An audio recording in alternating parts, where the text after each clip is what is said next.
Allah SWT dan seks Muhammad. Sudah berapa banyak video sebelumnya yang membahas tentang seks, seperti 8 video tentang Muhammad dan seks, Muhammad dan janda. Benarkah Muhammad memperkosa Safiyah dan seks halal versi Islam? Kali ini kita akan fokus pada surah 33 ayat 50 dan 51, untuk membuktikan bahwa Quran tidak mungkin datangnya dari Allah.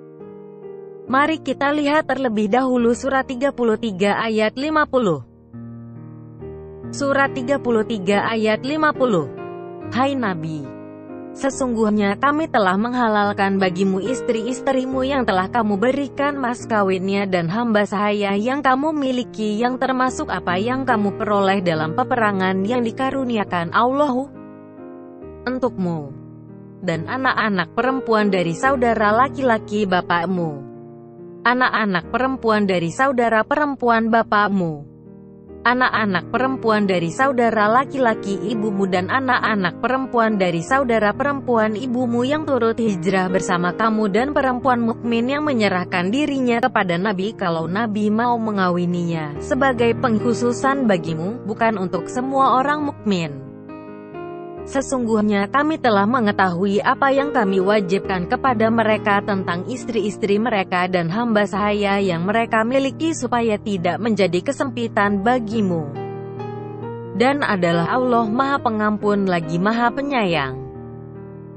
Dari ayat di atas kita bisa melihat 4 kategori seks yang dihalalkan bagi Muhammad. 1. Istri yang diberikan mas kawin. 2. Budak perempuan. 3. Sepupu perempuan yang turut hijrah bersama. 4. Perempuan mukmin yang menyerahkan diri. Kalau kita perhatikan dalam ayat tersebut hanya ada 2 kata kawin, yaitu pada kategori pertama dan kategori keempat. Lalu apa implikasinya? Untuk lebih jelasnya mari kita bahas satu persatu keempat kategori tersebut.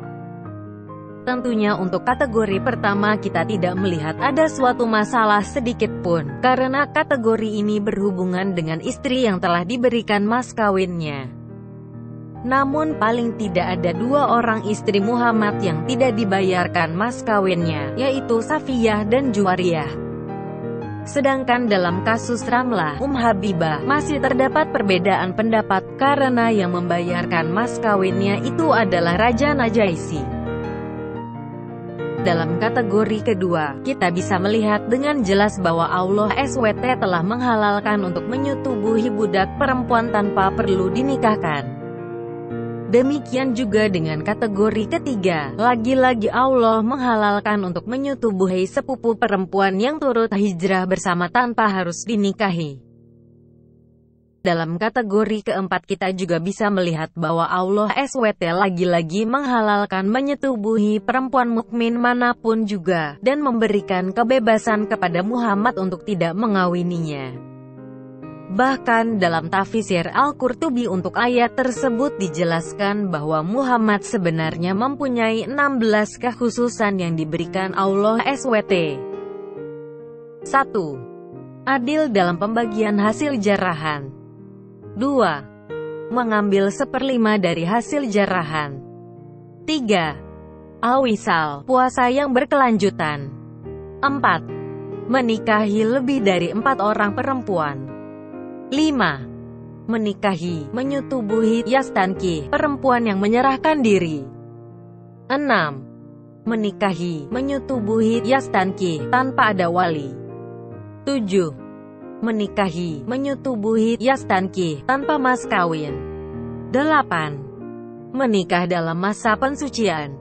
9. Membatalkan sumpah dengan istrinya. 10. Bila Muhammad menginginkan seorang perempuan dan suaminya berkewajiban untuk menceraikannya sehingga Muhammad dapat menikahinya, seperti yang terjadi pada peristiwa Zainab. 11. Kemerdekaan Safiyah dijadikan mas kawin. 12. Memasuki Mekah tanpa perlu ritual penyucian. 13. Memerangi Mekah. 14. Hartanya tidak diwariskan kepada siapapun juga. 15. perkawinannya tetap berlaku walaupun sudah meninggal. 16. Jandanya tidak boleh menikah lagi. Namun kategori ketiga dan keempat di atas ternyata telah membuat Muhammad kesulitan karena demikian banyaknya perempuan tua dan jelek yang datang kepada Muhammad untuk menyerahkan diri mereka. Hal ini terjadi pada Ummu Syuraik seperti yang diceritakan dalam buku Tabakat, volume 8 halaman 154-157 karangan Ibn Sa'ad. Namun karena Ummu Syuraik merupakan janda yang sudah tua, Muhammad menolaknya. Sehingga dengan terpaksa ayat tersebut dilanjutkan dengan ayat selanjutnya yaitu surat 33 ayat 51. Kamu boleh menangguhkan menggauli siapa yang kamu kehendaki di antara mereka dan menggauli siapa yang kamu kehendaki. Dan siapa-siapa yang kamu ingini untuk menggaulinya kembali dari perempuan yang telah kamu cerai, maka tidak ada dosa bagimu. Yang demikian itu adalah lebih dekat untuk ketenangan hati mereka, dan mereka tidak merasa sedih, dan semuanya rela dengan apa yang telah kamu berikan kepada mereka. Dan Allah mengetahui apa yang tersimpan dalam hatimu. Dan adalah Allah Maha Mengetahui lagi Maha Penyantun. Sekarang kita bisa lihat apa yang terjadi dengan Ummu Syuraik. Maka Allah SWT datang membela Muhammad dari kesulitan yang dihadapi dengan memberikan Muhammad kebebasan untuk memilih wanita mana yang dia setubuhi. Bahkan Allah SWT lebih jauh lagi memberikan kebebasan kepada Muhammad untuk menggauli istri yang telah diceraikan. Walaupun sebelumnya Allah SWT telah mengatakan dalam surah 2 ayat 230 bahwa seorang istri yang telah diceraikan menjadi tidak halal sampai bekas istri tersebut kawin dengan suami lain dan kemudian diceraikan lagi. Surah 2 ayat 230. Kemudian jika si suami mentalaknya sesudah talak yang kedua, maka perempuan itu tidak lagi halal baginya hingga dia kawin dengan suami yang lain.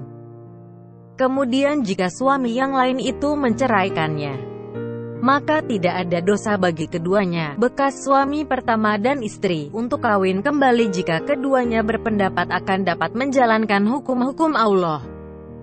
Itulah hukum-hukum Allah, diterangkannya kepada kaum yang mau mengetahui. Apakah kaum muslim ketika membaca ayat seperti di atas tidak pernah bertanya apa tujuan Allah menurunkan wahyu seperti itu?